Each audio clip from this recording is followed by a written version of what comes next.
So yeah, I'm not gonna lie, this video should have come out in February, but if you guys have been looking at my past couple videos, I had a humongous job shift in February, so this video by default got delayed until March. Yeah, this was supposed to be my Valentine's Day video, is essentially what I'm saying, but it got delayed. And also, in part because of that, it's actually a lot shorter than usual. Usually I do these, when I do this list, it's 30 movies. This time I have 20.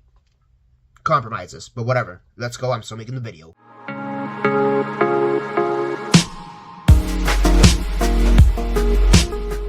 Hello, this is Daniel Mart back again. I'm an actor and filmmaker based out of South Florida, and for this, what was supposed to be my Valentine's Day special video got pushed into March because of what I just said previously in the intro. And yeah, I'm going to do my top 20-ish movies that should be on the Criterion channel, my top 20 romance movies. And I am going to be using the term romance movies just a little bit loosely here. Some of these movies I'll admit aren't necessarily about romance, but more so a human connection in a sense. And I'll be honest, for the vast majority of these movies, I would say I've watched the majority of these movies. There is one exception here that I haven't seen. And to be honest with you, there are two, I think there are two sections here on this list that they're not just movies, they're more like groups of movies or like little collections that you can make. I'll be honest, for one of the collections, I haven't seen a single movie from that collection, but there is a very specific reason why I decided to include this collection. And it kind of just ups it from 20 movies to about, I don't know, maybe 26, 27 movies by technicality. The way I usually do these lists is I go from the earliest known film, or the earliest film on the list in terms of release date. So usually something from like the 1910s, you know, over 100 years ago. In this case, the first one is from 1924 or 1916, depending on how you want to view it, all the way to modern day. So I think the latest one here I have is from 2023, my bad, 2023. So yeah, let's just get onto the list. And actually, the first one here is actually one of those combo packs, one of these collections that I was just talking about. So yeah, let's just get onto the list, with the first one being...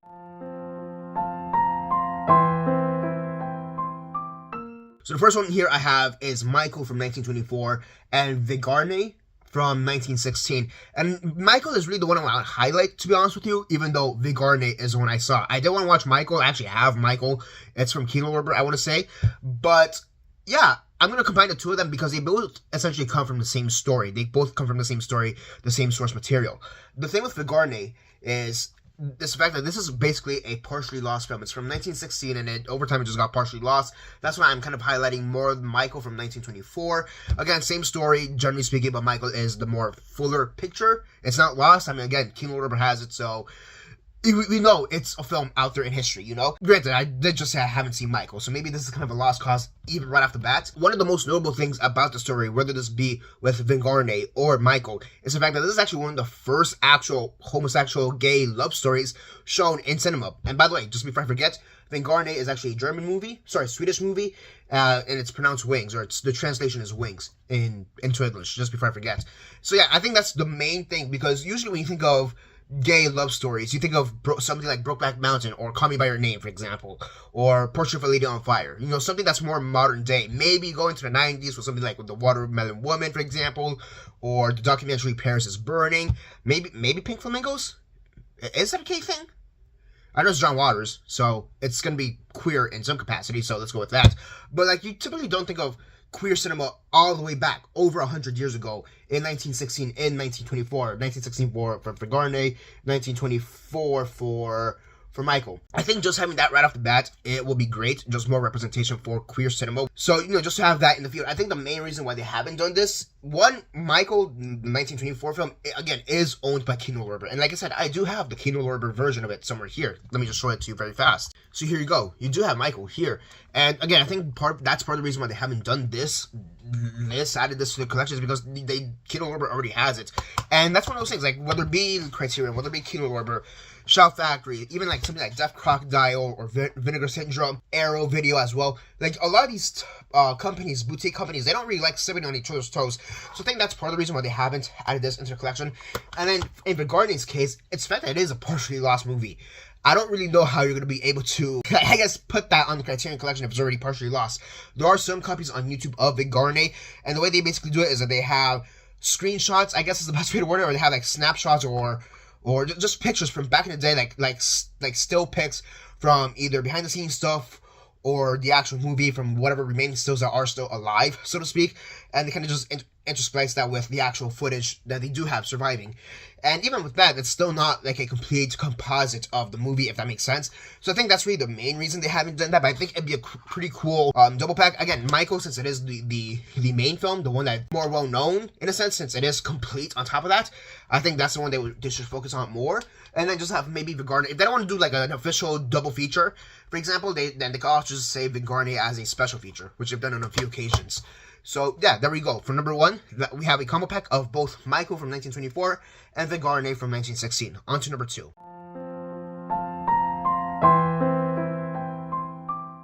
Next up, from 1927, we have Sunrise, A Song of Two Humans. And this is technically one of the first movies to win Best Picture at the Oscars.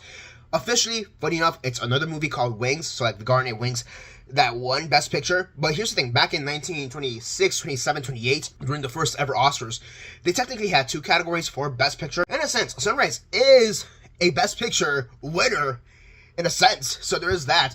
And it's just kind of insane that this movie isn't that well talked about, especially in modern day, because in a lot of ways, it's a very modern movie, looking at it back. It's one of those things that I kind of saw it twice, honestly. Like, that's how much I enjoyed it. I kind of saw it twice. I saw it the first time, and then I kind of just went back into some scenes, and like, I think the most striking thing about this movie, even outside of the actual love story, if you even want to call it that to a certain extent, it's just like the cinematography is just very striking, and I understand why it won Best Picture or whatever its equivalent was to Best Picture at the time. I mean, and here's the other thing, and this is kind of a side note, but I don't think they even have Wings on the Criterion, the actual very first Best Picture winner, which is kind of insane. But for this, Sunrise, A Song, Two Humans, I mean, it's also kind of a dark movie, even for its time in 1927, in terms of the topic, because really, you have this woman who's trying well, she's having an affair with this married guy, and she wants the married guy to murder his wife. You know, like, that's kind of a dark story, like, right there in 1927. It's like, wow, like, that's what we're going for? Like, this, like, illicit affair that's about to end up in murder, and this guy has a child? I don't know, maybe there's, like, a kind of gaslighting is the right word, but, like, it seems kind of wild that the wife would forgive him for almost murdering her, my bad. It is a bit of a wild story, not gonna lie. Honestly, like, I'm kind of surprised. I'm not gonna lie, this is one of those things, like, even if not Criterion, like, I'm surprised that King Lorber or Shout Factory or Vinegar Syndrome or maybe Arrow. Okay, granted, Arrow doesn't really go that far back, and this is more of a straight drama, and Arrow is more of a sci-fi thing. But you know, in general, I'm just kind of surprised that a boutique label hasn't picked this one up for distribution, especially because, again, it's one of those earlier films in cinema history that really did truly have an impact on cinema. Again, technically one of the very first Best Picture winners right off the bat. So, I mean, I think this one will be great to have in the collection, and I think it's one that, in a lot of ways, I think has also been overshadowed by Wings, the actual true Best Picture winner of that time. And even then, I don't think Wings is not talked about nowadays to begin with. But between the two of them, I would say Wings is the one that's more talked about because it is the official Best Picture winner. But I think just to bring this one out into the limelight again would be great. You know, it's 1927. Maybe next year for its 100th year anniversary, it could come out on Criterion. That'd be great. Or maybe later on this year, again for its 100th year anniversary. That'd be kind of fantastic. I mean, I'm pretty sure that the rights for it, the copyright laws for it, probably would expire because in the U.S. it's 95 years of copyright or something like that. So who knows? Maybe that's an element of it too. But yeah, I think that'd be great to have it on the Criterion Collection and have more eyes on it.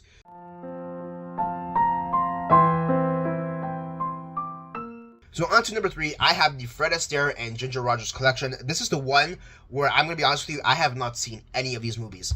Yeah, I'll be honest, I don't think I've seen a single Fred Astaire or Ginger Rogers movies, definitely not both of them combined. And actually, I think Fred Astaire, was he in Towering Inferno? Maybe there. If anything, I've seen him in that, but like that's not what he's known for, if you catch my drift, you know? And yeah, what movies would fall under this collection? It would be Flying Down to Rio in 1933, which, funny enough, I'm pretty sure I do have as a DVD.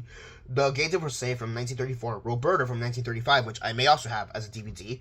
Follow the Fleet from 1936, Swing Time from 1936, Shall We Dance from 1937, Carefree from 1938, and The Story of Vernon and Irene from 1939, and The Barkley of Broadway from 1949. So that's like, what, 10 movies right off the bat? So you know what, maybe I do have 30 movies by technicality, who cares? But I'll be honest with you, it's kind of insane that they only have one movie from Fred Astaire and Ginger Rogers, which is Swing Time. That's the only movie they have on the collection. It's one of those things like, really, that's the only one that you have from either of them? Like, you don't have Top Hat at the very least? Because I feel like Top Hat over Swing Time is probably more well known. You know, or Flying Down to Rio or The Gate of Versailles. Like, if I were to say, what are the top three, in my personal opinion, from what I've heard from film history and all that, what are the top three Fred Astaire and Ginger Rogers collaboration movies? It would be Swing Time, Top Hat, and Gate of Versailles. I think it would be those three. Maybe you can make an argument for Shall We Dance. Honestly, you can make an argument for that one. But it just seems kind of insane that Swing Time is the only one they have in the collection when they have this rich history between each other. Like, they are known as one of the best Hollywood duos of all time, best acting pairs of all time. But it's like, wow, like, I'm kind of surprised that because of how big they were in the industry back then, between the 30s and 40s, especially the 30s, because we don't have one movie in the 40s. Everything else is in the 30s. Now that I'm looking at it, from 33 to 39, that 6-year span. It's one of those things that's kind of insane that they only have one movie, Swing Time. So, again, I'll be honest, I haven't seen any of their collaborations. I haven't seen any movies. Again, I don't think I've seen any Ginger Rogers movies where it's just her alone. The only Fred Astaire movie I've seen of his is Towering Inferno. So it's one of those things, it's kind of insane that they only have the one movie, Swing Time. It's one of those things I kind of think they should have more. Top Hat, Gate of Versailles, and Shall We Dance are probably the next most obvious ones. But, you know, just to go all in on Fred Astaire and Ginger Rogers, let me just say, let's add the whole collection. Plus, it wouldn't be the first time where they have a whole collection for a certain filmmaker or actor or anything like that in the collection. So why not just do this? Have both of them right there for that Astaire and Ginger Rogers collection and just have all their movies all in one go. I think that'd be great. Now, onto my number 4 pick.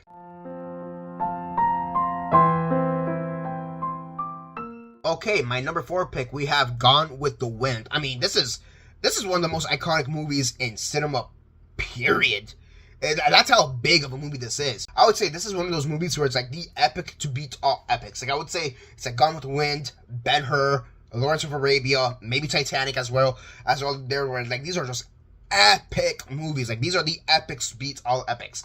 And it's kind of surprising that Gone with the Wind, to a certain extent, isn't on the Criterion Collection. I feel like this is one of those movies that it'd be right up their alley, especially very early on when they were just starting off Criterion. I feel like this is one of those movies they would just, like, randomly pick up. Like, oh yeah, give me some Gone with the Wind, give me some Armageddon, give me some of The Rock, you know? It's like, really, you guys didn't, like, snipe Gone with the Wind right off the bat? Like, that's kind of surprising. I'm not gonna lie, like, the next couple movies I'm gonna talk about, it's kind of surprising that they never sniped them to be in the Criterion Collection.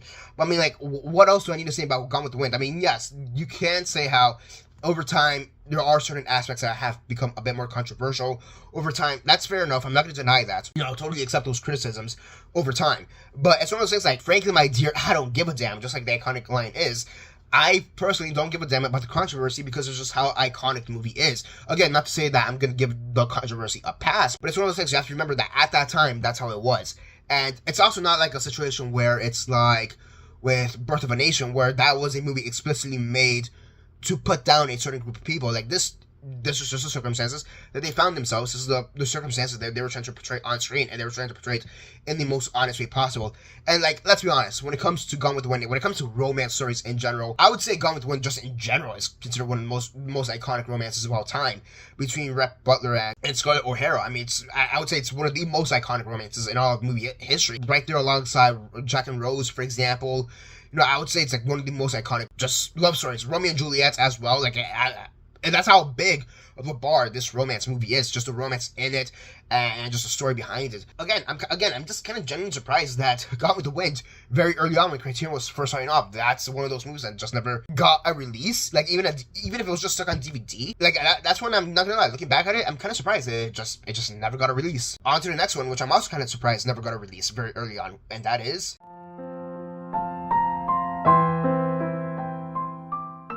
And yeah, next up we have Casablanca, another one where I'm just very much surprised very early on that they never just sniped it for a release. Like, really? Like, just with Gone with the Wind, you guys never considered adding Casablanca onto the Criterion release schedule? Like, that's kind of insane. Like, again, I kind of just go back to very early on where Criterion was kind of much more of a hodgepodge of just random movies, where they had stuff like RoboCop, Armageddon, The Rock. You guys had so many random movies, and this is one of those random movies that you guys just never decided to snipe. And again, Casablanca is one of the most iconic love stories, and it's one of those things where it's not really a happy ending when you think about it, you know?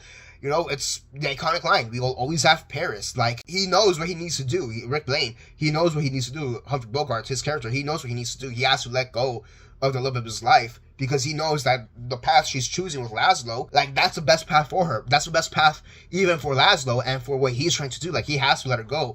And I feel like that's kind of rare nowadays in romance movies, where you have to let somebody go. And I think just having that, it's almost, I don't want to say it's like an anti-love story, but it's one of those things very easily of what could have been if we stayed together. Like, that's the ultimate question lingering in the air between Rick and his love, like what could have been, and this is what could have been, but this is the situation we find ourselves in.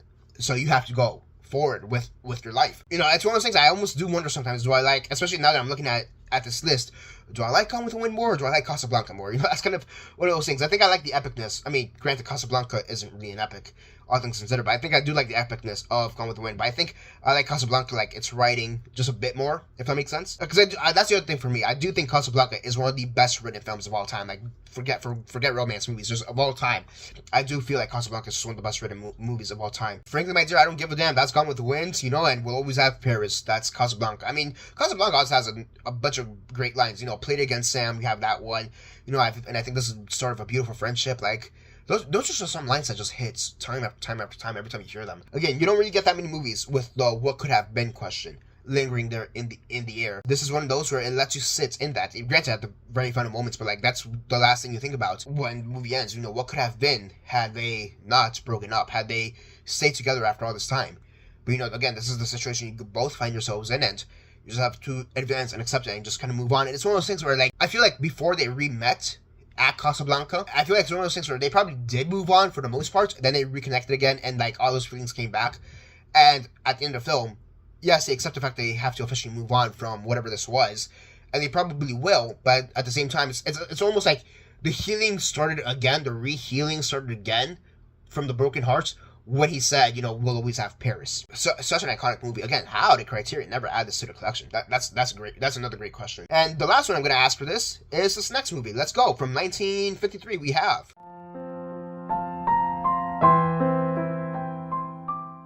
Roman Holiday. Not gonna lie, I was tempted on just putting a straight Audrey Hepburn collection, but the thing is, there already is an Audrey Hepburn collection out there. I actually have it as well. If I can find it, where is it? It's one of those things, had I just said a straight Audrey Hepburn collection, I probably would have just said this.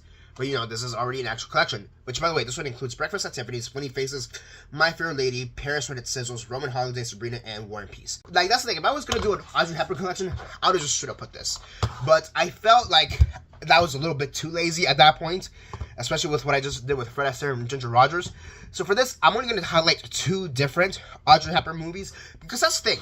They don't have a single Audrey Hepburn movie in the collection, which that's another insane thing, like not even one. And I think there's really 2 that should really be on here, starting off with Roman Holiday. And I think Roman Holiday is like one of those sweetest romances ever, in my opinion, for not just in Audrey Hepburn's collection, but just in like romance movie history. I do think it's one of the sweetest romances. I also think that Roman Holiday, low-key, is probably, at least with Audrey Hepburn, it probably gives her the best scene partner that she has. Is it Gregory Peck? In my opinion, like, Audrey Hepburn and Gregory Peck are probably the best screen duo across all the, in this case, all the 7 movies that she has here. I do think that's her best scene partner, best romantic partner. And again, I feel like it's a very sweet movie in a lot of ways. I don't want to say Roman Holiday over time has been forgotten, but I feel like it almost gets overshadowed by, like, just honestly Breakfast at Tiffany's, which I will admit I'm going to talk about later. But yeah, I just find Roman Holiday to be kind of just such a fun movie. I think that's the best way to describe it. I find Roman Holiday to just be such a fun movie. It's one of those movies where I almost feel like you could just put on, I guess to a certain extent, yes, you can have it in the background, but it's one of those things like, you just put it on, and you just kind of get entranced by it almost instantly because of just who Audrey Hepburn is, just because of who Gregory Peck is. Honestly, again, similar to Casablanca, I do think this is actually a brilliantly written movie across the board. And I feel like just the scope of it as well, and like, granted, it's not an epic per se, but you're traveling all over the city. But you catch my drift. Like, they're just traveling all over the city, almost bickering to a certain extent, but it's almost like one of those things like, you can kind of tell, like, they have chemistry even throughout these bickerings. They have chemistry almost like right off the bat. And I'm not gonna lie, like, I do think out of all her scene partners, all of her romantic partners in cinema, as per the standards of this collection at least, I do think that Gregory Peck is her best scene partner, her best romantic male lead partner across any of these movies. I would say it's the most believable one out of the bunch, and it's just great. Again, it's one of those movies that, even me talking about it, I almost want to rewatch it again. Same thing with Casablanca, same thing with Gone with the Wind. And me talking about these movies, I almost want to rewatch them again. That's how it's kind of going. But yeah, it's such a great movie, and again, it gives you some Audrey Hepburn into the collection, which I'm shocked that she doesn't have a single movie in the collection. Let me double check that. Let me make sure I'm not tripping, right? Oh no, I'm wrong. She has Charade. with Cary Grant. So okay, she does have one.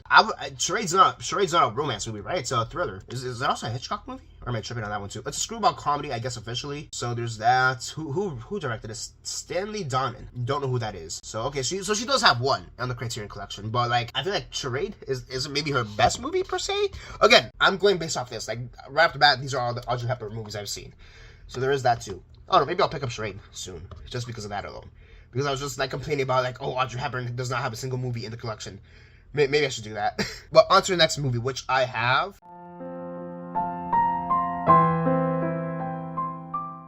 Next movie I have here is The Blazing Sun from 1954, and this is a movie directed by Yusuf Shaheen. Now, last year, Yusuf Shaheen finally got a movie into the Criterion Collection, and that is Cairo Station. Now, I'm going to be honest with you. I love Yusuf Shaheen as a director. I think he's an incredible director. Honestly, the best way I could compare him is honestly to like almost Hitchcock, where he's almost like the Egyptian Hitchcock. Back in, I want to say 2022, 2023, Netflix, for like 3 or 4 months or whatever, they had a bunch of Yusuf Shaheen movies on Netflix. It was probably longer, but I noticed it during the tail end of that run, so to speak. And I binge watched Yusuf Shaheen movies for about 2 months straight. And this is one of those movies that like really like surprised me. Like I thought, wow, this is an incredible movie. Like this Cairo Station, which thank God is on the Criterion Collection. I think Cairo Station being the first one is like the most obvious pick because I think that is his best known movie just across the board. But it's one of those things, like, I genuinely think they should have more Yusuf Shaheen movies. Like, this movie and then the next one I'm going to talk about are both Yusuf Shaheen movies. Like, that's how much I think that he should be in the collection. It's one of those things I almost feel like they should have the Eclipse series, that type of stuff. Like, they should have a Yusuf Shaheen Eclipse series and just have a few of his movies. Because here's the thing, too.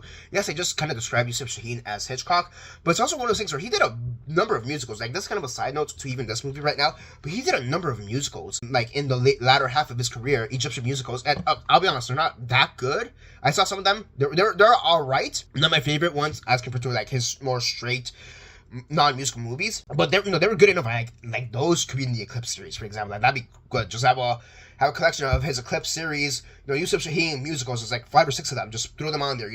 He does have a series called Alexandria, which is like 3 or 4 movies. That could be another thing where like maybe put it on the Eclipse series or have it be its own thing, just like the Apu trilogy, because it's very comparable to that, where it's like the life of this person over several movies. Or something like even the 400 Blows, Anton Dolinin collection, similar to that, where it's like the life of this character over several movies. Put that in the collection, the Alexandria series. There's like 3 or 4 movies in that.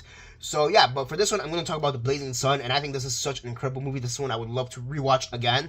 That's the other thing. Since it's Yusuf Shaheen, since it's Egyptian cinema, these movies are already kind of hard to find in general. Like even finding like a plain DVD, it's already kind of hard to find them in general. So I think just Criterion rescuing some of these movies from near obscurity will be fantastic. Just so you guys know what The Blazing Sun is about, from 1954, here's the official IMDb synopsis. A rich landlord floods and destroys a village on purpose to prevent the people living there from making a profit off their crops.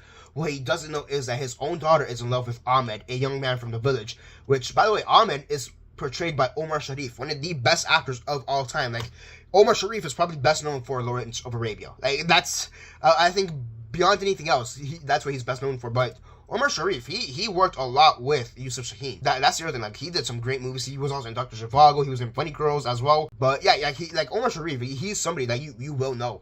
If you don't know Yusuf Shaheen, the director, you'll at the very least know Omar Sharif. At least you should know if you know cinema. So it's such a great movie, such a powerful movie, honestly. And I'm trying to make sure I don't get this mixed up with the next movie I'm talking about. I will say, though, the next movie I'm going to talk about, I think I like it just a little bit more than The Blazing Sun. If I had to say Cairo Station, the next movie I'm about to talk about, and then The Blazing Sun. I think that's how it kind of goes for my top 3. But yeah, I think this is such an incredible movie. It also stars Farid Shawki, which is another actor that he worked with a lot. Yusuf Shaheen worked a lot with some of his movies. Same thing with Fateh and Hamama. I'm not sure I'm pronouncing that one right. But he had a core cast. Like, here's the thing, this is Egyptian cinema in like the 50s. So I'm pretty sure you only have so many actors to work with. But it's the fact that across the board, these are some incredible actors. And it's an incredible story, in my opinion. Again, it's this landlord trying to, like, gentrify this area that he lives in right outside his mansion. And you also have, like, these great landscape shots, these, like, great, almost epic wide shots. It's just great. The ending is kind of, not surprising. I don't know if surprising is the right word, but it's almost like, it's so cinematic in a way that I just didn't expect, if that makes sense. So, such an incredible movie. just across the board. I do think this is one of those movies, like, I mean, again, in general, Yusuf Shaheen should be represented a lot more in the Criterion Collection, or maybe even not just the Criterion Collection. I don't know, like, get Kino Lorber to do something with Yusuf Shaheen, or Shout Factory, or again, any of these other boutique labels. Like, I don't know who else would do something with it, but like, I guess Criterion just kind of falls into place here. Like, if any of the boutique labels were to get some Yusuf Shaheen movies, I would just be in love with that, to be honest with you. But yeah, I mean, this is such an incredible movie, and definitely I think will be great on the collection. Now, speaking of Yusuf Shaheen, the next movie I have here is...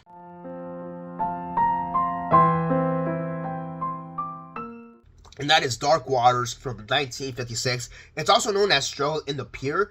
I'm pretty sure if they were to release this, it probably would go under Struggle in the Pier. Dark Waters was its original name, and then when it came out in English-speaking countries like the US, the UK, for example, Canada, I'm pretty sure it came out as Struggle in the Pier, so it goes by both names.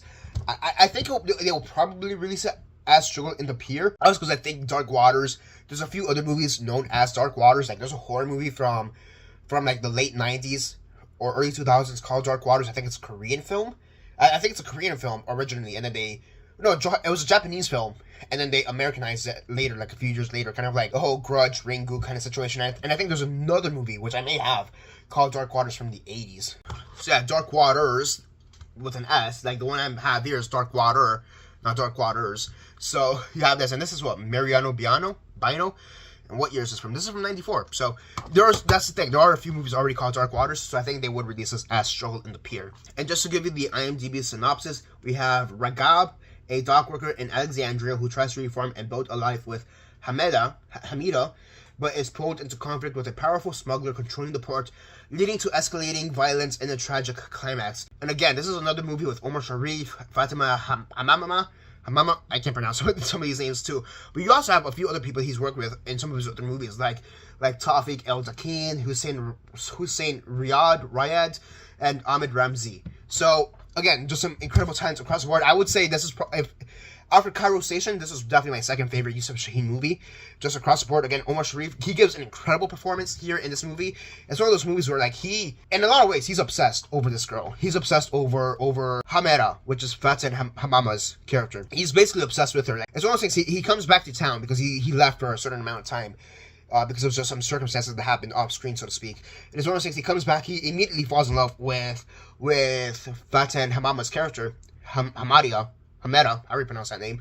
At first, it seems like he's trying to rebuild his life, and as the plot here describes, something happens, he encounters a smuggler, and just things just go downhill. I almost want to say it's comical, to a certain extent, as to how downhill this goes, but it's played so straight, and Omar Sharif's performance is just so amazing. Yusuf Shaheen's direction is just so amazing that it's one of those things where if this was put in any other hands, it would be a kind of comical, almost cheesy, like, what are we doing here kind of ending, and it would kind of just ruin the movie. But because it's just the masterful direction and the masterful acting between Omar Sharif and Yusuf Shaheen, it's just incredible. Like, I would say, like, Omar Sharif and at the ending of this movie is some of the scariest acting I've ever seen. Like, he is straight up just insane. It's one of those things where he is at the end of the movie. Like, it's one of those things where at the beginning of the movie you could kind of see, like, oh, maybe he's starting to fall in love, and maybe he's liking this girl, maybe he's trying to push us a little too fast than she's comfortable with. But then at the end of the film, he's just obsessed, and he's like almost depraved. To be honest with you, like, it's such a scary character. It's one of those things I could almost compare it to the lead in Cairo Station. Honestly, they almost have a very similar arc between Ragab in this movie and Kasim in Cairo Station. It's a very similar trajectory. It's just the way that things kind of fall out, so to speak. And it's, again, it's just in general, by the way, again, in general, just like I said in The Blazing Sun, I want more Yusuf Shaheen movies in the collection. Like, I do find it kind of insane that it took this long for just one Yusuf Shaheen movie to be put on the collection, for it to just be Cairo Station. And I think that's a fantastic pick, by the way. Like, I do think that if you're going to put any Yusuf Shaheen movie on the collection, it should be Cairo Station. But now that the door is open for Yusuf Shaheen movies to be on the collection, have it be this. Have it be Dark Waters, Struggle in the Pier, or have it be the other one I said, The Blazing Sun. It should be those two. Like, I would say those are the next two. And even after that, maybe make a collection with the Alexandria series. That'd be great. Maybe make an Eclipse series combo pack with like 5 or 6 of his musicals, and that would be great. I just want to see more Yusuf Shaheen on the collection. That's really it. Like, I'll be honest with you, that's kind of the point of all this, of this category and the one from before. I just want to add some Yusuf Shaheen into the collection because I think he's a masterful filmmaker. Honestly, like, hands down, one of my favorite directors of all time, just right off the bat. So yeah, let's get on to the next movie, which we have here is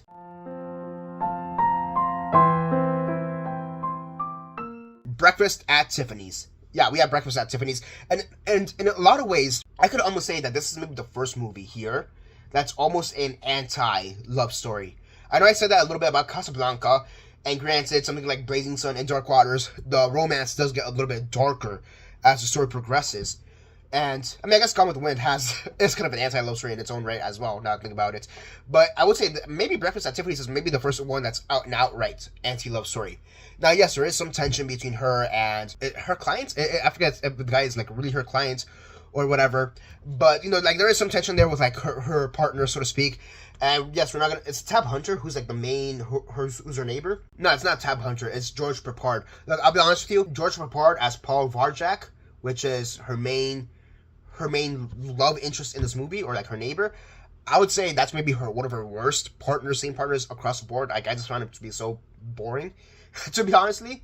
But like, you do have some other great, incredible performances. I mean, you have Martin Balsam here as O.J. Berman. You know, not O.J. Simpson, O.J. Berman. You have Patricia Neal, Buddy Ebsen. Say what you want about the Mickey Rooney performance. Say what you want about that. Is it racist? 100%. Is it a wild take? I'm not gonna lie. I still think it's kind of wild in a funny way. Like, it's definitely racist. Don't get me wrong, but it's just wild that even in the 1960s they allowed that. You know, it's 61, so maybe you know, if this is maybe like 69, maybe. Oh, the cat has a name. Oh, Orangey. I did not know that the cat had a name. Orangey. That's pretty funny.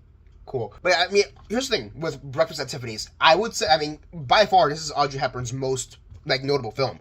You know, even before Roman Holiday, even outside of Charade, outside of something like Paris, like When It Sizzles, and some of those other movies are in that collection, this is the Audrey Hepburn movie. And again, similar to something like Casablanca or Gone with the Wind, it's kind of insane that they never added this into the collection. You know, granted, it's not an outright romance movie compared to some of the other movies I've discussed here, but I think it still kind of falls in that category. Maybe it's also kind of an excuse for me to have a bit more Audrey Hepburn into the collection. Also because I forgot that Charade was in the collection as well, so there's that too. But yeah, I think it'd be great. I mean, there is the whole thing where, I know I'm talking about romance movies, but there is the whole thing where this is kind of where we go more into the human connection side of stuff. It's often implied that Paul Varjak is gay throughout the movie. I know it's more explicitly said in the books, but in the movies, it is implied that he's gay. It is also implied that Holly Golightly, Audrey Hepburn's character, it's implied that she's an escort or a prostitute. Again, this is something that's made more evident in the book that it's based on. But it's one of those things, like, I was watching this movie, it's like, is she supposed to be a prostitute? You know, it's like, yes, I'm talking about romance, but realistically, I'm talking about love in a lot of different aspects, which is something I'm going to get later down the line with some of these other later picked movies. But like, hey, prostitution, I guess in a sense, is a certain type of love, so throw it in there. Again, maybe it's more of an excuse to talk more about Audrey Hepburn. And again, this is one of those movies that now talking about it more, I kind of want to rewatch the movie again. Who knows, maybe I just do an Audrey Hepburn watch party for myself in this next upcoming week. Completely separate from the whole love story, but like, Breakfast at Tiffany's is just by far one of the most stylish looking movies of all time. Like, it's like that's one of those movies where fashion is central to the plot. Similar to something like The Devil Wears Prada, you know, and the sequel when it comes out later this year. Something similar to even like 3 Days of the Condor, or some of these other Robert Redford movies or Paul Newman movies, like Bullet, for example. Like, I would say even The Godfather is a very stylish movie. You know, any of the Thomas Crown Affair movies, any of the James Bond movies for sure. Like, where like style is a central focus of the movie. I would say I'm somebody who's very stylish. I'm somebody who very much loves style. So even just for that, I would love to see some of these outfits in Blu-ray, so to speak, or even in 4K. I don't have a 4K player.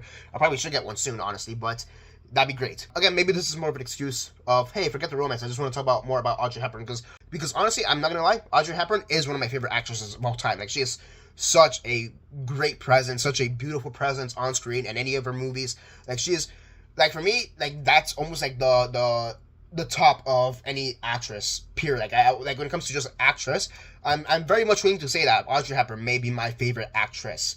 You know, I'm pretty sure she's like right there on the bubble. Like Anne Hathaway's maybe like the only other one I could that maybe comes up to the bubble. Same thing with like Emma Stone. Like but like number one, number two, number three, like could probably be like Audrey Hepburn. Like that's definitely somewhere on the top. So that has something to do with it too. Again, how's Charade the only Audrey Hepburn that's on the collection? That's kind of wild. You know, and I literally just found that out like live with you guys. Next we have.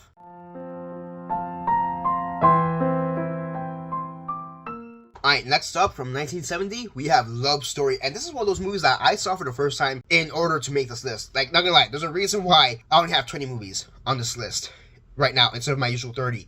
And it's honestly not just because of the fact that my whole job schedule thing, my whole job changed in February. It's also because I didn't have enough time to watch some of the movies I wanted to watch to make this list. But Love Story was one of those movies I watched for the first time, and honestly, I found this to be such an incredibly, like, tragically lovely story, honestly. It's one of those movies where, like, I've seen clips of it, and it almost seemed, I almost feel like taking the clips of the movie by itself, it almost seems saccharine, like, oh, this is kind of cheesy. It's like, really? This is considered one of the best movies, like, love story movies, romance movies of all time? You know, it seemed kind of saccharine, almost, like, cheesy. But it's one of those things where, like, I'll admit, there are certain moments of the movie where it's kind of cheesy, but it's, like, the good type of cheesy. Like, it's almost like, it's not necessarily played up for laughs, if that makes sense, where it's like, oh, they're making fun of what a love story is. But it's like, it's actually, like, played straight. It's, like, very earnest. It's very intentional. And, like, I found that to be extremely surprising, extremely lovely. And, like, the ending to this movie is honestly kind of a gut punch. To be honest with you, like, it really is a bit of a gut punch, because it's like, no, you don't want her to die. You know, spoilers, but you don't want Ida McGraw to die. Like, what? Like, it kind of just takes you out of the movie, but like in a good way, because like, again, they just kind of comes out of nowhere, and it's such a beautiful movie, honestly. Like, you have these two characters who like are very much just growing up with each other, in a sense. Like, they're in college, and you know, one of them is an Ivy League WASP type of kid, and the other one, she's just this girl from like the other side of the tracks who's just trying to make a living, trying to have a good family and all this. It really just hits you like a ton of bricks at the end. Like, I think that's one of those things that just like really hit me at the end. Like, wow.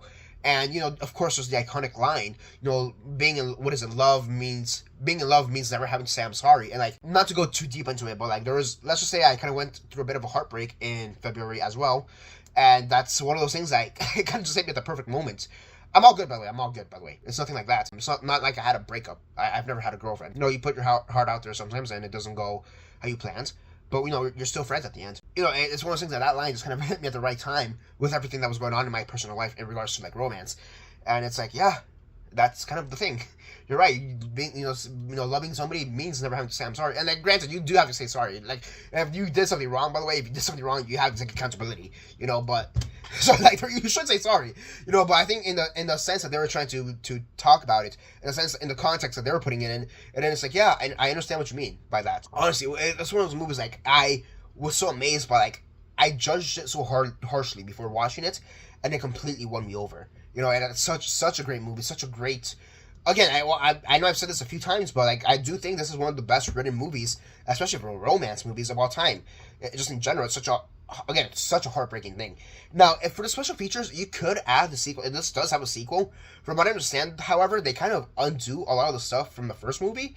And like, they almost make the guy, I forget his name right now, but they almost make the guy kind of unlikable in the second movie, and he kind of moves on a little bit too quickly and moves on to some other girl. Like, so it's one of those things you could maybe add the second movie as a bonus feature. It's one of those things you could. I'm not saying you should, but you could. And realistically, I don't think anybody would really be opposed to it, because you're just looking for a love story. You know, you're just looking for a love story from 1970. So there's that. But overall, just an incredible movie. Really tragically beautiful movie at the end, especially. Next up, we have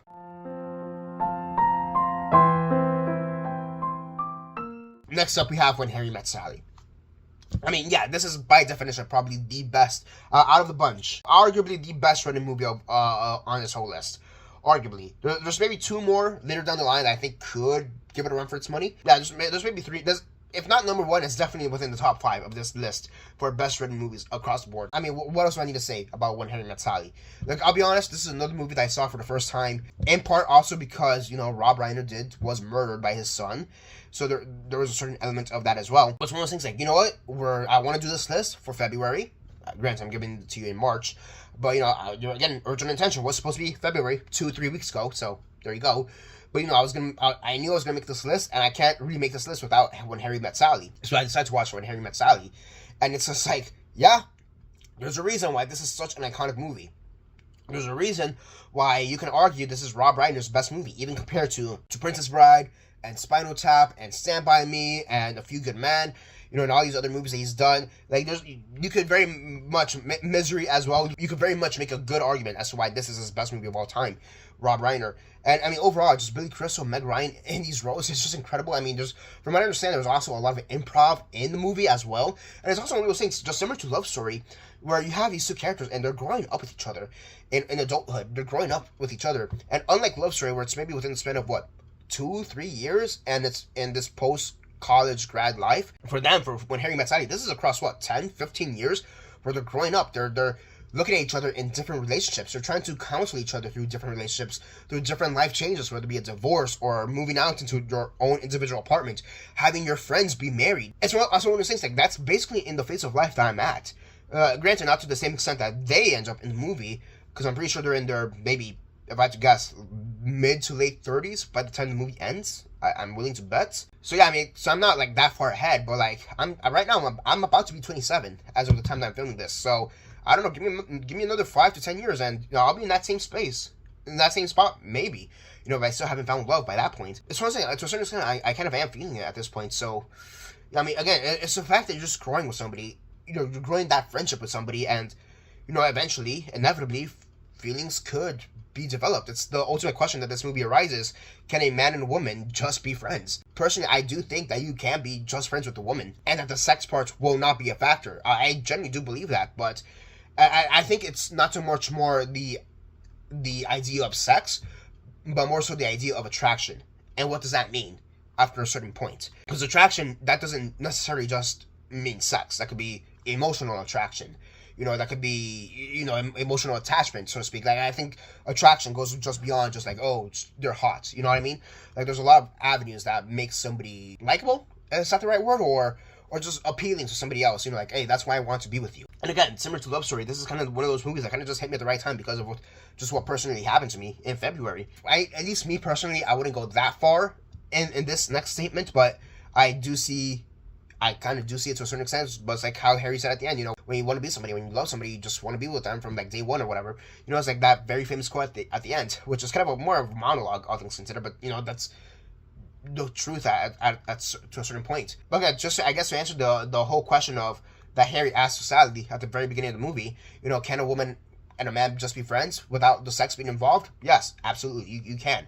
It's not really a matter of sex, however, it's more of a matter of attraction. And again, these characters grow with each other over time. They do become great friends regardless.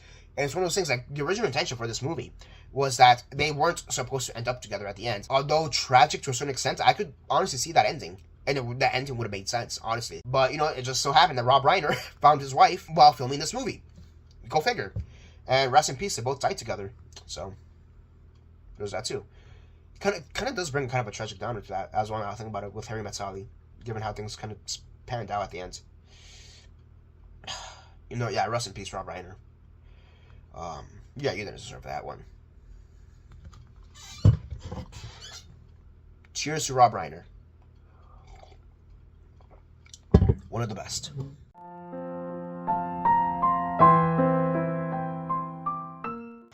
Okay, next up we have Beauty and the Beast. And for this one, I'm going to highlight the 1991 Disney Beauty and the Beast, but I can also see an argument for the 1946 Beauty and the Beast, which is the French version that everybody has probably seen pictures of. And this is one of those picks where I almost considered, should this be a double pack or should it not? And for me, I think this is one of those things where you could go either or. I don't really know if there's any examples of... No, there's the only example... Let me scratch that. The only example I can think of where they have the same movie twice on the Criterion Collection is the Floating Leaves collection. But even with that was made by the same director. And it was one of those things where the original Floating Leaves was from the 20s, and then the remake of Floating Leaves was from the 40s or 50s. And again, that was the same director.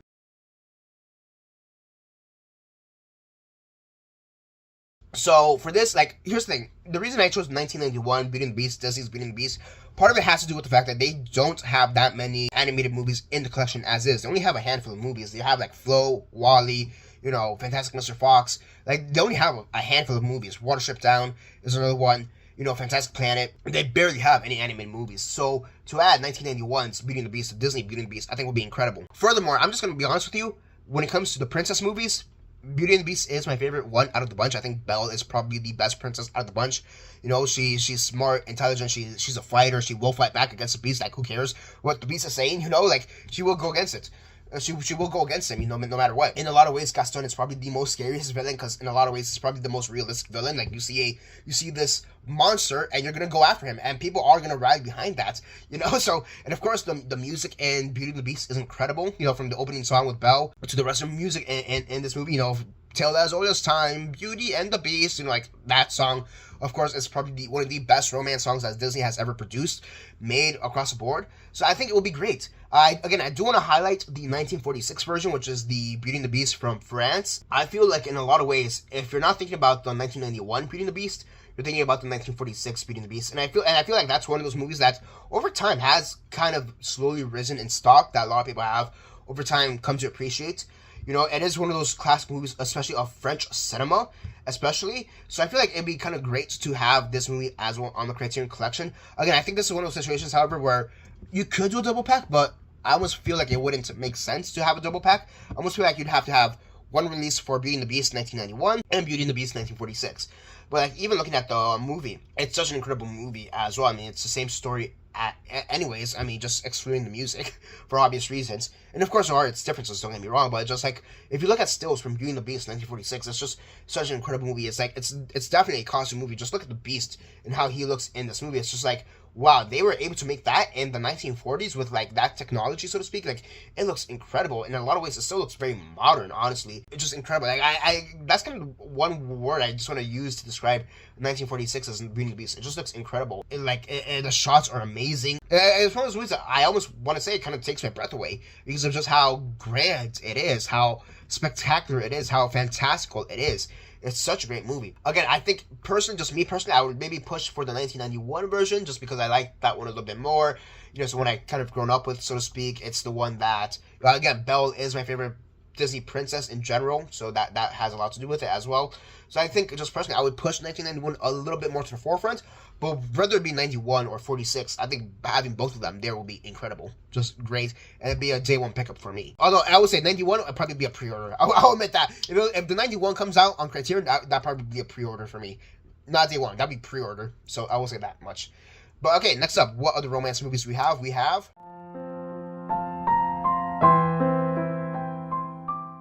Titanic from 1987. I mean, need I say more? It's Titanic. Now, the one thing with this movie is, and why I think they probably wouldn't put this on the collection, honestly, for Titanic, is because they do have A Night to Remember on the Criterion Collection. And the thing with A Night to Remember, when you go online to buy A Night to Remember, it's one of those things where I'm almost confident where it says something like, this is the definitive Titanic story, or something like that, and it's like little plot summary.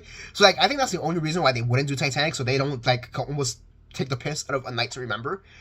That's the one thing why they probably wouldn't do Titanic. It's one of those movies where like, do I really need to explain why Titanic should be on the Criterion Collection? It's Titanic. It's one of the most nominated movies in the Oscars. It's one of the most grandest movies in the of all time. It's one of the most biggest epic movies of all time. Again, up there with the skill of Gone with the Wind and Ben-Hur and Lawrence of Arabia. Like, this is one of those movies where it's an epic movie. You know what I mean? In a lot of ways, it's probably the quintessential disaster movie, in a sense. It's also that. It's definitely one of the quintessential love stories. Basically piggybacking off of Romeo and Juliet. Funny enough, DiCaprio was in Romeo and Juliet around this time as well. I think right before it, in 95, 96. So you have that too. It's almost like, it's similar to like Gone with the Wind. It's similar to like Casablanca. Almost to a certain extent with Harry Met Sally. Do I really need to explain why Titanic should be on the collection? It's bloody Titanic. What else do I need to say, It's one of those movies where, like, everybody knows. Everybody loves it. I think outside of the whole Night to Remember, hey, we don't want to diss Night to Remember, it's the fact that Titanic often does come out with, like, these insane box sets, like, every couple of years. So maybe that has a sort of element to it as well. But honestly, I think it'd be great if they were to add Titanic onto the collection. I would absolutely love it. Similar to like Beauty and the Beast from 1991, this would be a pre-order for me. If I find out that Titanic is going to be in the collection, that would be a day one pre-order. So yeah, next up we have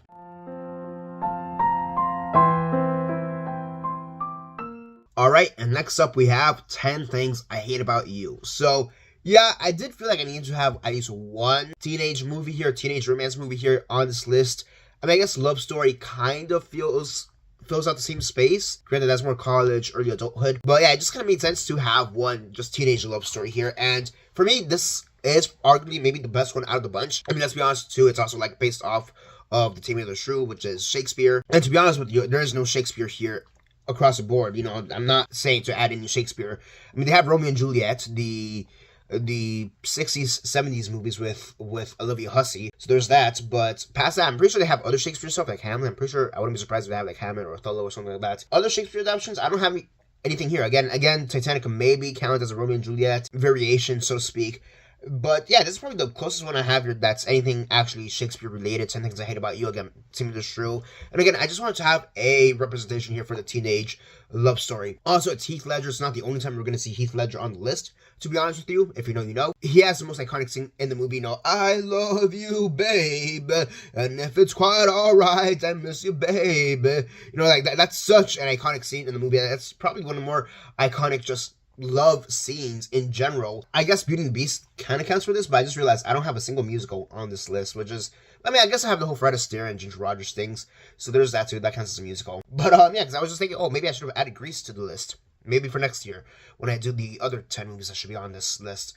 But besides the point. But yeah, I mean, overall, I think 10 Things I Hate About You will be a great addition to this list. And I will be honest, I do need to rewatch 10 Things I Hate About You. I haven't seen it in, honestly, a number of years. So there are some aspects I kind of, will admit, do have forgotten over time. But regardless, I still think it's an incredible movie. It's a great movie. You know, just isn't it also, now think about it, isn't it Joseph Gordon-Levitt's like first role or one of his first roles? Or I think it's his breakout role. Now I think about it, I think it's like this breakout role, you know, and he's just trying to like figure out this whole situation, you know, with Heath Ledger and is it Claire Danes? Is it Claire Danes, or am I confusing this with another? Julia Stiles. It's Julia Stiles, not Claire Danes. It's Julia Stiles. So we have that going on there, and Larissa Oleynik. I don't know how to pronounce that last name, I'll be honest with you. But, oh, David Krumholtz is also in this movie. I don't think I knew that. Maybe I did, I just kind of forgot. But yeah, I mean, Andrew Keegan as well. I mean, Daryl Mitchell is also in this movie. He's in Fear the Walking Dead as Wendell. That's where I know him from. Kind of interesting cast all across the board, honestly, here. You know, not the biggest names, but, you know, still some names you know. Of course, JGL, Heath Ledger, and Julia Stiles. And just me personally, Daryl Mitchell. So that's pretty cool. I mean, you do have the iconic scene, outside of I Love You, Baby, you do have the iconic scene, you know, of her just reading the poem. You know, these are the 10 things I hate about you, but realistically, I don't hate you. You know, no matter how much I try to hate you, I don't hate you. And that's, in a lot of ways, that's such an impactful moment. I would say that's such an impactful moment. Like, I don't want to say it's because you don't expect it. I mean, to a certain degree, you do expect it because it's the title of the movie, 10 Things I Hate About You. But it's like, sometimes I'll just watch that scene alone. I'll be honest with you. I'll just watch that scene alone, and it still kind of hits like a truck, honestly. But you also just remember the romance. Like, in a lot of ways, this is the good girl falling for the bad guy, but it's, you know, kind of a Wreck-It Ralph thing. You know, he's not really a bad guy per se. It's just the circumstances he's being led into, so to speak. Overall, it is a really great movie. I really do like it. I will admit, like I said beforehand, I do need to rewatch it. I guess just like some of these other movies I've been talking about throughout this whole list, like Casablanca, Gone with the Wind. Now, in discussing these movies, again, I want to rewatch these movies again. I should have maybe rewatched 10 Things I Hate About You, but regardless, I do think there should have been at least one teenage representation, and it would be this, 10 Things I Hate About You. Now, next up, the next movie takes us right into the 2000s, which is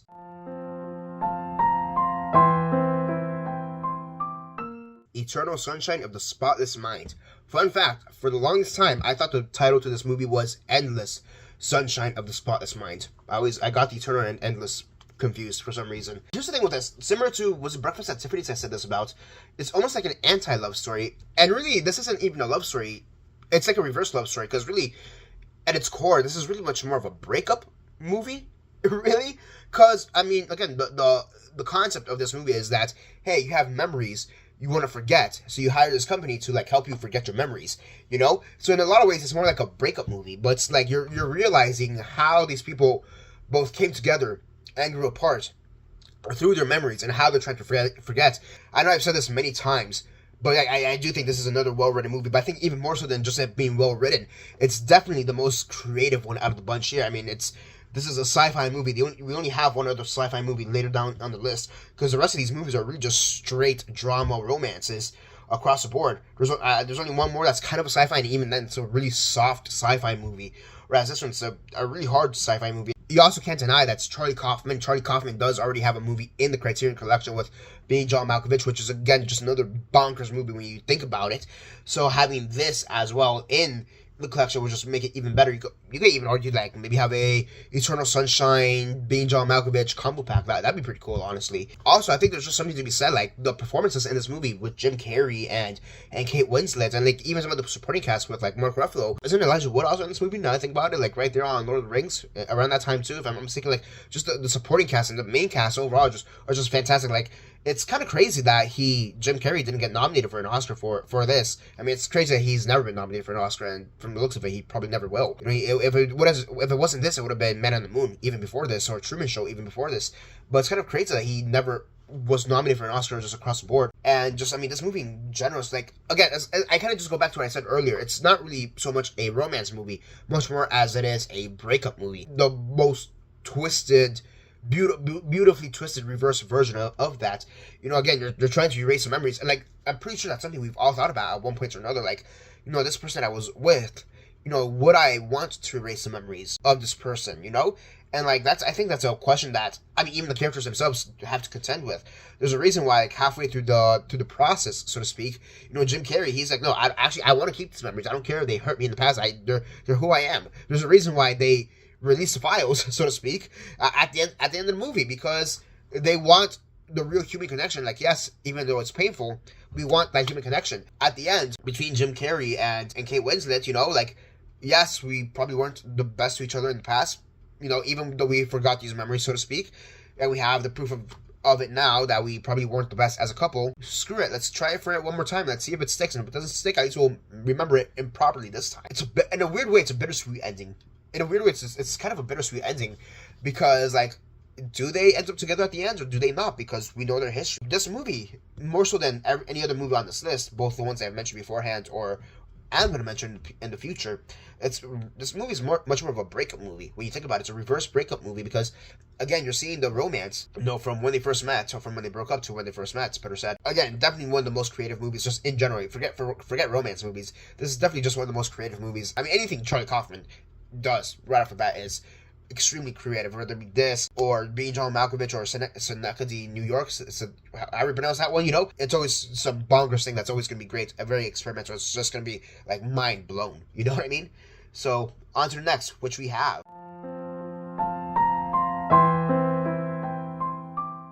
Next up, we have Brokeback Mountain. So yeah, Heath Ledger is back here on the list. I've never seen Brokeback Mountain until I watched it for this list. And honestly, one of the most striking things about this movie is honestly the cinematography. Like, the cinematography for this movie is just like, wow, it is stupendous. I know that's not something I've really been mentioning across the board, like some of the more technical aspects of these movies, because, like, I'll be honest, you know, Eternal Sunshine has some great directing, you know, Beauty and the Beast has some great animation, Titanic also has some great visual effects and cinematography across the board, you know, but Brokeback Mountain, I don't know, for me, like, every single shot, especially the white shots, I would almost compare them in a sense to, like, Casablanca, or even Gone with the Wind, where, like, it's because it's so wide, it just tells a full story.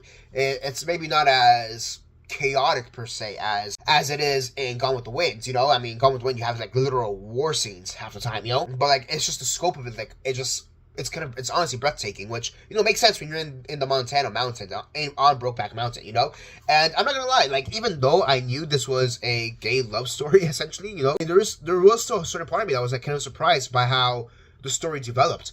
Again, I've never seen this movie, so, like, when they literally are in the tent and they literally, like, start making love, so to speak, start having sex, like, I'm not gonna lie, it was like, wow, I was actually genuinely shocked. I almost hesitate to say it's a beautiful love story, because it's one of those love stories where it's like, there's a lot of hesitancy on both parties, whether it be Jake Gyllenhaal's side or whether it be Heath Ledger's side. There's a lot of hesitancy as to how should they move forward in this romance. And it's one of those things, like, one of them, he really wants to move forward with this romance, but he can't. And the other one is almost trying to deny this romance until they're in private. And keep in mind, the story takes place in the 1960s, 70s, 80s, if I'm not mistaken. It takes place over a long period of time. During that time, especially when the AIDS crisis was happening in the latter half of those years, you know, you can't really come out and say, like, yeah, by the way, I have a boyfriend, you know, that will get you killed. It makes sense why they were very closeted, secretive of this secret. It almost leaves you wondering, especially towards the end of the film, like, if some of their family members knew. Heath Ledger's wife, she knew, because she saw them making out. You almost wonder if Jake Gyllenhaal's wife portrayed by Anne Hathaway, by the way, which that surprised me in the best way possible because I love Anne Hathaway. But portrayed by Anne Hathaway, you kind of wonder later down the line, like, oh, does she know? You also wonder if Jake Gyllenhaal and his parents, if they know, and it almost seems like they do kind of know. It's one of those things actually like searched up, like, hey, did Jake Gyllenhaal's family know that he was gay, and like how did they handle that? And it seems like in the book, because this is based on a book, it seems like there's a bit more implications at least his parents knew, from what it seems. And yeah, I'm just gonna say here, I know it's been said many times before, but like, how the hell did this lose to Crash in the Oscars? I mean, the most simplest answer as to why this lost to Crash at the Oscars is because, this is still a gay love story versus Crash showed the diversity of race, so to speak. It was a feel-good race movie or whatever. So that's how I lost. Sadly, but that's how I lost. Just an incredible movie. I was, again, very shocked in some aspects in a positive way. And yeah, this definitely should be in the Criterion Collection. All right, next up we have... Next up, we have Asexual from 2011, and this one's one I have to give a bit more context to. So this is a documentary talking about asexuality. Again, I'm trying to talk about a lot of different aspects here of love, and I think one of those things that often gets ignored is the asexual community, the aromantic and asexual community. For those who don't know, aromantic and asexual are people who don't have a gravitation, who don't have a leaning towards liking people. For aromantic, it's like, hey, I don't care to have romance with somebody, man or woman. For someone who's asexual, I don't care to have sex, whether it be with a man or a woman. If someone who's aromantic and asexual, both, I'll be honest, I myself am asexual, so there's that too. I just really wanted to find a movie about asexuality because, again, I didn't want to ignore everything in regards to love. Not to say that asexuality is the lack of love or aromanticism is the lack of love. That's not necessarily what I'm saying. But it's more so one of those things where we just show love in a very different way. There was another movie about asexuality that I did want to watch, but I just didn't have time for because, again, I had everything that happened in February. So this is going to be my asexual movie representation. Look, I'm going to be honest with you. This was not my favorite movie. This is a documentary, by the way, about asexuality. It's about an hour and a half. You can find it on YouTube. And I'll be honest with you, this is not my favorite movie. I would say, like, out of all the movies I watched, this was maybe the hardest one to watch. I'll be honest with you, I think there's a lot of stuff in regards to asexuality that they misrepresented. I'm going to be completely honest with you. There's a lot of stuff that it was almost confused as I guess, gray, like the whole gray demisexual type of stuff that kind of gets combined with it. I felt like there's a lot of stuff that kind of got mixed in with that. I do think there are some positive representations of asexuality and the way they talked about it, but it was very much a mixed bag. And I've discussed this in other Criterion videos, like, hey, these are the top 30 movies that should be in the Criterion channel. In the past, I've discussed about movies that I don't like. Yeah, I still think should be on the Criterion channel, on the Criterion Collection. Now, I'll be honest with you, this is one of those movies I think could be on the Criterion Collection. Again, this wouldn't be my first pick. And again, I'm kind of just choosing this one because I want something here to represent asexuality, because the other movie I had in mind, I just never got around to watching it. Also, the other weird thing about this movie is it came out in 2011, so it was probably filmed, like, give or take 2008 to 2010. But the camera quality of this movie just looks so bad that people are literally in the comment section, because again, I found this on YouTube. In the comment section, people are actually asking, like, was this originally filmed like in the 90s? Was this filmed like in 2001, 2002? Because the camera quality for it is just so horrendously bad, so I don't know, they could try to make a 4K out of this, but that'd be kind of wild. I just want to have some kind of asexual representation, especially for me, because I am asexual. The other movie, I'll say it right now, the other movie I wanted to watch to represent asexuality was this movie called Slow from 2023. From what I understand, that's a really great movie, okay? From what I understand, especially with the representation it does. However, I wasn't able to watch that movie, so we're talking about asexual. I think it's a very mixed bag of stuff they show. I think there's a lot of stuff good. There are some positive representations of asexuality that are shown in this movie. I'll be honest with you, there's a lot of misrepresentation of asexuality and aromanticism that are kind of shown in this movie. I also feel like one of the characters, or is characters the right word? I'm not really sure, but one of the people they interview, based on what they were portraying here, I am genuinely curious if they truly were asexual or if they were just, I guess, a-curious. I mean, we have bi-curious, so I guess a-curious will be the next word. It almost seemed like they're still trying to figure themselves out. Yeah, again, it's kind of a mixed bag for me, and again, I just want something to represent asexuality. So I guess here we go. That's the asexual pick. Also, I will give you another document. I'll say this much. It gives you more documentaries into the Criterion Collection, which I think is also needed a lot. Not as much as an animated film, but I think documentaries in general are needed a lot. Again, I'm also just trying to meet my quota here, since I don't have 30 movies. I have 20 movies, technically speaking, here. So let me just fill out that quota. Honestly, on to the next. I'm kind of done talking about this movie, low-key. Next.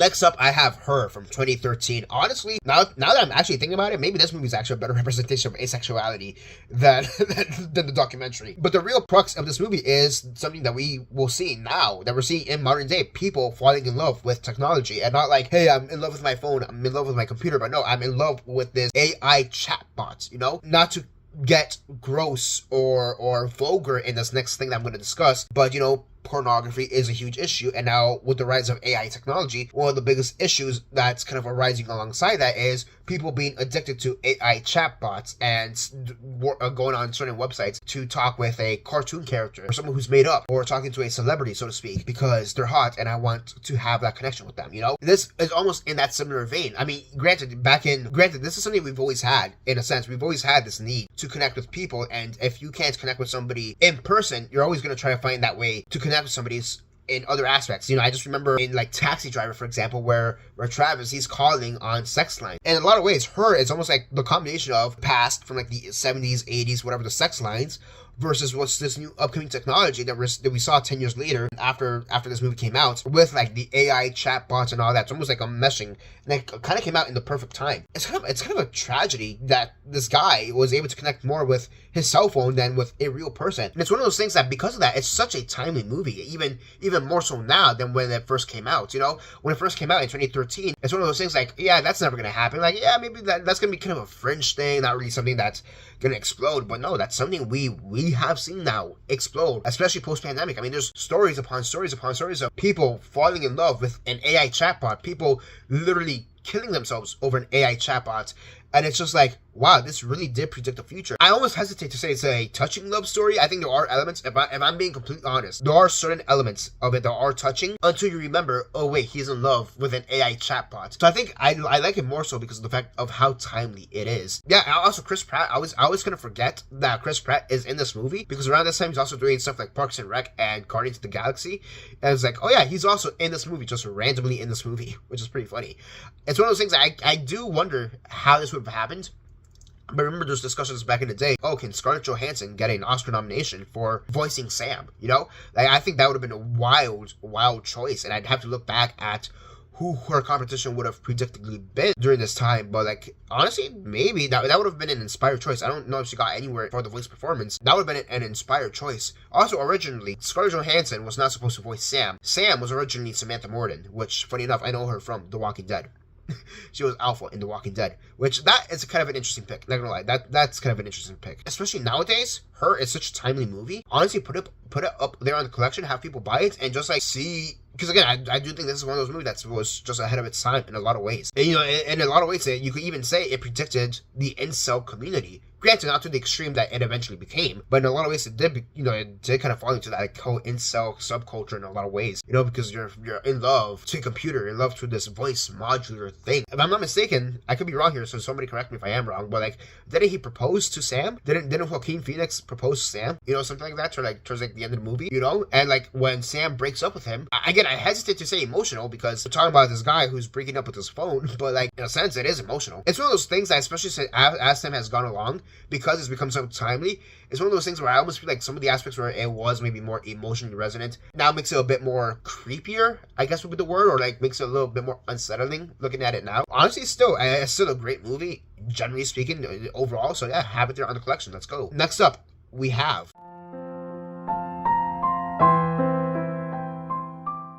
La La Land.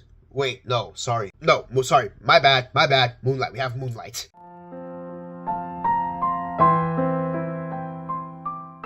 So, the real answer is Moonlight. And look, I'm going to be honest with you, just right off the bat, this is a Miami movie. The first, 2/3 of this movie, and, the last 10-15 minutes of this movie, or whatever it is, they take place in Miami. So there is a part of me that literally just chose this because of the fact that this is a Miami movie. There are extras in this movie that I personally know, that I've personally worked with on other projects, straight up. So there is a part of me where the reason I'm picking this is because of the fact that it is a Miami movie. But even to its credit, it's such an emotionally resonating love story. It's one of those things where, almost similar to Brokeback Mountain, you have this love story, this gay love story, between these two men that also, similar to Brokeback Mountain, that under normal circumstances, they wouldn't really be able to reveal their love to each other.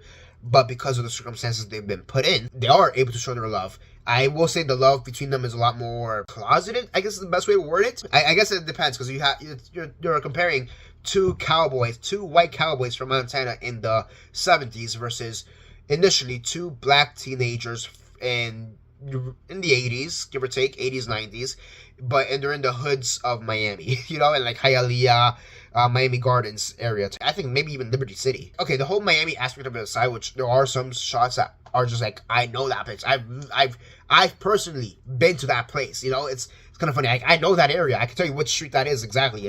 But that aside, like even the love story here, again, it's beautifully tragic in a lot of ways. It's beautifully tragic because again, these boys to men, are not really allowed to show who they really are. They're not really allowed to show their true love to each other. They really just have their own private moments, and it's really just how they struggle, or how the struggle is between having this secret inside and how to expose it, so to speak, how to deal with it. It's such a tragically beautiful love story, and it's great. I will admit, it's another one I do need to rewatch, low key. Overall, it's such a great movie, such a great love story. Again, and the Miami of it all just kind of, for me personally, puts it over the edge, because again, I've been to some of these locations. I know some of the people who are personally working on this movie. Will this be kind of a dumb thing to do? But like for the special features, can they have the Oscar, that whole Oscar fiasco as a special feature? Would that be kind of just like crazy? Like, would that be like kind of half cooked? All right, but next up and last but not least, we have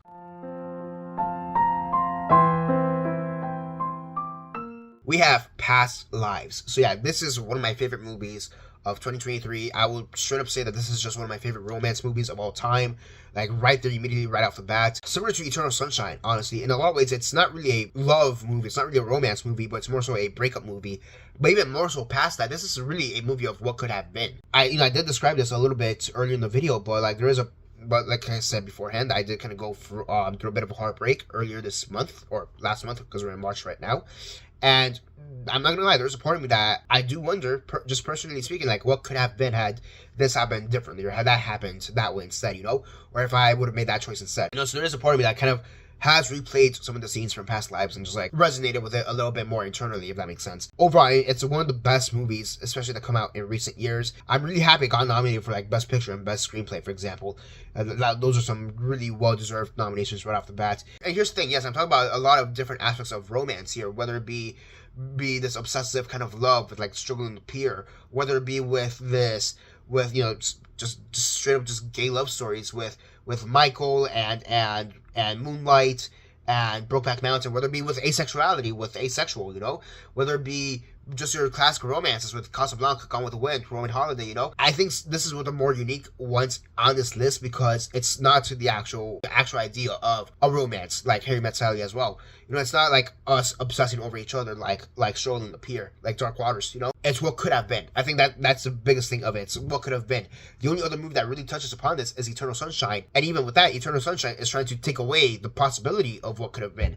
Whereas this one directly confronts what could have been. I even hesitate, I'll be honest with you, I hesitate to even say it's a tragic love story or it's a tragic movie. And there are elements of it that are truly tragic because of that lingering question of what could have been. But I think it's also one of those things that, generally speaking, all the characters at the end of the movie, again, generally speaking, are generally satisfied with how things turned out. I think there is still a certain element of heartbreak regardless. I think it comes down to closure. I think that's what it comes down to, really. It comes down to closure. Like, all these characters, they have closure in knowing that, like, yes, that's what could have been, but that's not what happened. And, as long as you're good, I'm good. This is one of those things that I would love to discuss with other people who have seen this movie. But it's one of those things, do you think they are still friends by the end of the movie? Because I feel like that's the one thing I've seen a lot of people like debate. Oh, they're never going to talk to each other ever again after this experience. And some of them are like, no, I do think they're still going to be friends. I think the friendship is going to be a little bit stagnated, so to speak. A little bit, not awkward. I think awkward is the wrong word, but it's one of those things like, they'll still talk. It's more like they'll still talk with each other on occasion, but it's not like they're best friends. I guess is the best way to word it. And I kind of fall in that camp. I think they'll still talk to each other, even if it's just like Thanksgiving, Christmas. Maybe they'll still visit each other like every few years.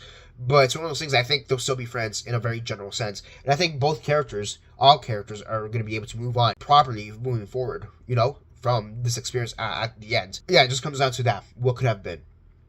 What could have been? So yeah, what could have been? Past lives. So yeah, that's basically it for the entire list. So yeah, these are 20 romance movies that I think should be in the Criterion Collection. Again, usually I do 30 movies, but February was such a mess for me with my new job that I had to condense this down to 20 movies. Even some of the movies here that I wanted to rewatch, I wasn't able to rewatch. This is what I was able to do for this month. And again, I know this video is coming out super late. Again, wish it would have come out last month. But hey, these are the cards I've been dealt with. Who knows? Maybe next year I'll do the other 10 movies that should be on this, just to kind of even it out. That's basically it for now. Comment all your thoughts down below. Let me know what movies should be on the Criterion Collection, what romance movies should be in the Criterion Collection. And again, don't go for just straight romance movies. Go for something a little bit different. Again, like a what if movie, like Past Lives, a sci-fi movie like Eternal Sunshine of the Spotless Mind, a movie that technically is almost like an anti-love story, I guess. Also, Eternal Sunshine of the Spotless Mind, or maybe something that talks about asexuality. If you guys know a better asexual movie than the 2011 documentary called Asexual, go ahead. Again, the only other one I have is Slow from 2023, and that one seems to be an actually well-liked movie. That's the thing. Like, asexual is like not represented at all in media. So I don't know. You tell me. Comment that down below. Let me know. That's basically it for now. This is Daniel Mart signing off.